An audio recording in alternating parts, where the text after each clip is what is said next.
इतिहास की वो भूली हुई चिट्ठी, बोलचाल की भाषा में सस्पेंस और इमोशन से भरी 1877 की वो चिट्ठी जो आज भी किसी को नींद नहीं आने देती।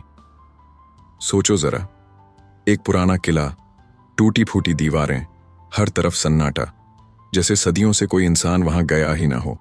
और फिर अचानक जमीन के नीचे से निकलती है एक लोहे की संदूक, इतनी पुरानी जैसे खुद वक़्त ने उसे छुपा कर रखा हो। ये बात है 1948 की।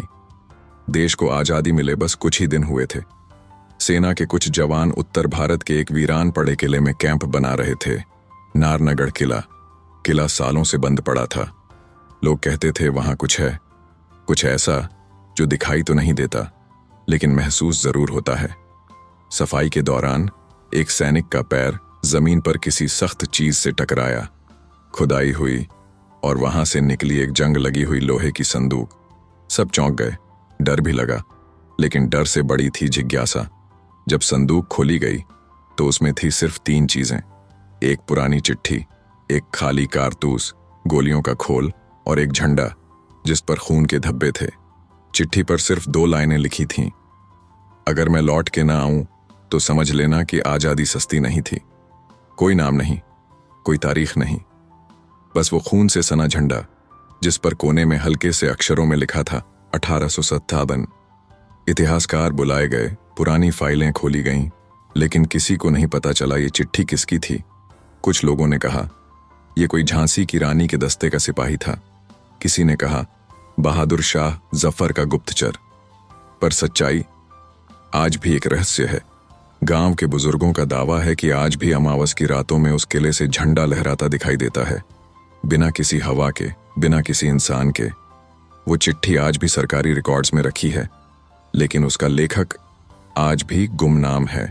कहानी को आगे बढ़ाते हुए धीमा संगीत, बैकग्राउंड में किले की हवा की आवाज।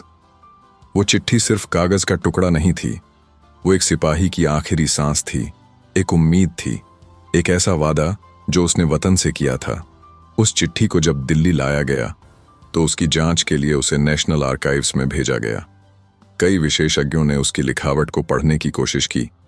उसमें इस्तेमाल स्याही, कागज और शब्दों के लहजे को देखकर कहा गया, ये चिट्ठी 1857 के किसी वीर सैनिक ने अपनी मौत से ठीक पहले लिखी थी। लेकिन हैरानी की बात यह थी, उस चिट्ठी में जो स्याही थी वो लाल रंग की थी। जांच में पता चला वो स्याही नहीं, खून था। थोड़ा थ्रिलिंग मोड़ लाते हुए उस रात जब एक इतिहासकार उस चिट्ठी को पढ़ते पढ़ते सो गए तो उन्होंने एक अजीब सपना देखा।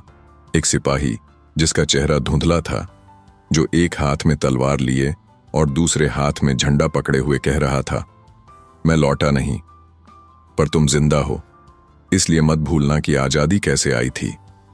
सुबह होते ही उस इतिहासकार ने अपनी नौकरी छोड़ दी और आज भी हिमालय के किसी गांव में एक स्कूल चला रहे हैं, जहां वो बच्चों को सिर्फ इतिहास नहीं, बलिदान की इज्जत सिखाते हैं। धीमा बैकग्राउंड म्यूजिक, धीमे ढोल या नगाड़े की थाप। उस चिट्ठी ने सिर्फ इतिहासकारों को नहीं, कई सैनिकों और अफसरों को भी बेचैन कर दिया। जिस जवान को सबसे पहले वो संदूक मिला था, उसका नाम था सूबेदार अनिल कुमार। वो जवान खुद भी देश की आजादी के आंदोलन में हिस्सा ले चुका था। जब उसने वो चिट्ठी पढ़ी तो कुछ देर तक वो बस चुप रहा और फिर बस इतना कहा, इतनी तड़प सिर्फ एक सच्चे देशभक्त के दिल से ही निकल सकती है। थोड़ा इमोशनल बनाते हुए कहते हैं, उस चिट्ठी को पढ़ने के बाद सूबेदार अनिल कई दिनों तक सो नहीं पाया।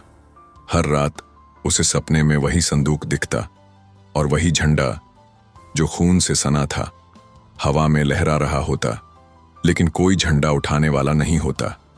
एक रात वो अचानक उठ खड़ा हुआ, बिस्तर से बाहर निकला और अकेले ही उस किले की ओर निकल पड़ा, जिसे अब तक भूतियां मानकर सेना खाली करवा चुकी थी।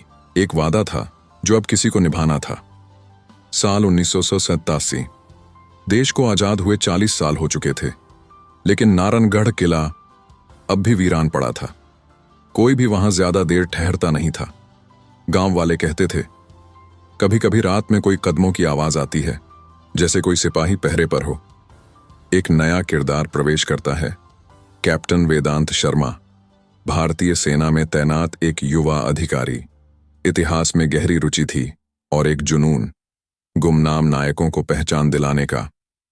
उसे एक दिन मिलती है वो पुरानी रिपोर्ट, जिसमें सूबेदार अनिल कुमार की फाइल बंद पड़ी थी, जिसमें बस यही लिखा था, गायब, संदिग्ध, नारायणगढ़ किला, अंतिम स्थान। कैप्टन वेदांत ने ठान लिया, अब मैं जाऊंगा उस किले में और जानकर रहूंगा कि सच्चाई क्या है। रात का सफर, रहस्य फिर से लौटता है। कैप्टन वेदांत एक कैमरा, टॉर्च और कुछ दस्तावेज लेकर रात के वक्त उस किले में गया। वहां हर दीवार जैसे कुछ कहना चाहती थी, हर पत्थर जैसे एक चीख दबा रहा था। तभी एक कमरा मिला जिसका दरवाजा सालों से बंद था। उसने दरवाजा तोड़ा और अंदर गया। कमरे में मिला कुछ ऐसा जो किसी ने नहीं सोचा था। एक दीवार पर धुंधला लिखा था, झुका नहीं था, जब तक झंडा तब तक सांसें चलती रहीं। और पास ही जमीन में कुछ दबा हुआ महसूस हुआ। खोदाई करने पर एक और संदूक निकली, पर इस बार उसमें जो था वो रोंगटे खड़े कर देने वाला था। एक पुराना बूट जिस पर एक एयर उभरा हुआ था, एक टूटी हुई रेगिस्तानी पानी की बोतल और एक नई चिट्ठी जो 1948 से भी बाद की लग रही थी। नई चिट्ठी में लिखा था, मैंने उसे देखा, वो आया था मुझे ढूंढने, पर मैंने उससे कहा अब तुझे वापस जाना होगा, क्योंकि अब वतन को जिंदा लोगों की जरूरत है। मैं यहीं रहूंगा, क्योंकि जब तक कोई इस चिट्ठी को पढ़ता रहेगा तब तक हम गुमनाम नहीं रहेंगे।